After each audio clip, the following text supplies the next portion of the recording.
बिस्मिल्लाहिर्रहमानिर्रहीम। अस्सलामु अलैकुम। आप देख रहे हैं 1 by 1 न्यूज़ HD।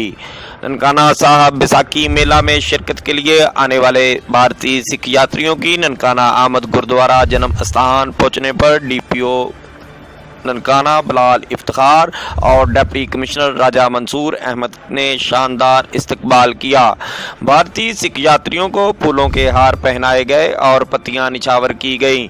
पुरवकार इस्तकबाल और सिक्योरिटी इंतजामात पर भारतीय सिख यात्रियों का इजहार तशक्कुर। बैसाखी मेला में शिरकत के लिए आने वाले भारतीय सिख यात्री हमारे लिए काबिल एहतराम मेहमान हैं।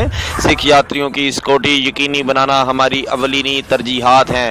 बैसाखी मेला की तकरीबात को पुरअमन कामयाब बनाने के लिए हर मुमकिन कुर्बानी के लिए तैयार हैं। इस मौका पर SP investigation Khalid Mahmood Tabassum, AC Nankana Sahulat Wattoo, महकमा मतरूका वक्फ अमलाक के अफसरान व दीगरान भी मौजूद थे। जी।